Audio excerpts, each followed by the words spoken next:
What's up, guys? Here we are back with more coach bus adventures. If you watched my last video, I talked for a second about the fan clutch gearbox. Well, this is what they look like. Basically, I have two of them taken apart. That one's got a wasted bearing and a wasted race. Pretty much, it looks just like a differential. You have your pinion, and then this whole shaft will sit in there. And then each end of these will run something.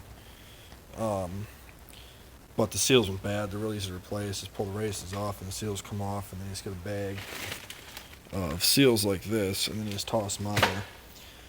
I gotta replace that bearing, and then the seal, or this race, is wasted.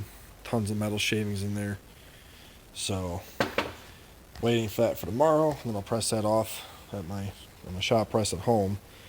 And I gotta still clean all this up. It's just disgustingly dirty. But anybody wanted to see kind of what this all looked like, this is what it looks like. In my opinion, it's over-engineered. I don't really feel like you need to have this much extra garbage to run a fan, especially because the new ones don't even have any of this. They have a electric fan clutch that just goes to almost like a U-joint to engage it. Much better design. But yeah, so that's what I'm doing right now. Figured I'd show you guys some new stuff in case you're looking at thinking about the diesel field or heavy equipment or something like that. You've probably seen, if you watched my channel a long time ago, I used to work in school buses for a long time. Go way back in my channel like 2 years ago if you want to watch those videos. Lots of stuff about Cummins, Cats, Internationals, all that crap on there. This is going to be new stuff onto here. So if you enjoy diesel stuff, if you're looking at, hey, you're thinking of becoming a technician in diesel or even in the automotive industry, maybe this will change your mind about wanting to go to work on diesels.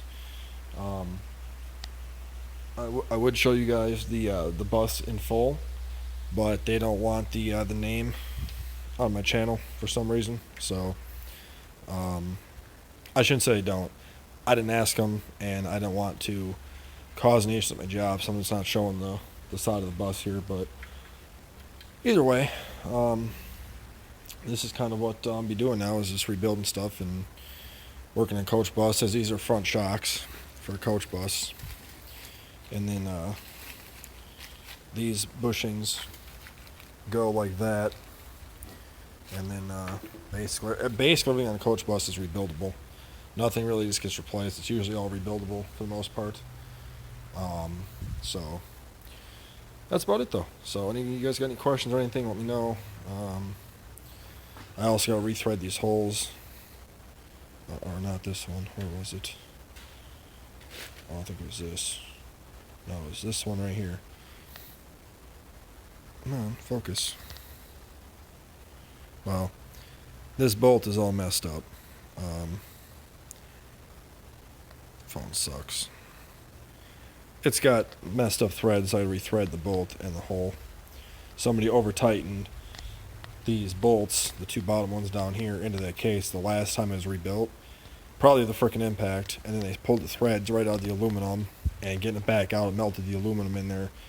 So, tip for the day: if you're threading a steel bolt into aluminum, you do not need to torque it down so hard you can't get it back out. Just gotta go snug with aluminum, man. You'll crack this stuff so easily. These cases are not very, they're not very thick. I mean, those holes, those bolts go into there, and that's it. So, but okay, enough talking for now. We'll talk to you guys later. Subscribe to the channel, help a guy out. Okay, I mean, most of you people watching my channel are cool as fuck. So be even cooler and subscribe, because I got a lot more stuff to show of all different stuff. I'll be doing a shop tour tonight at my shop because I have installed a whole bunch of new lights.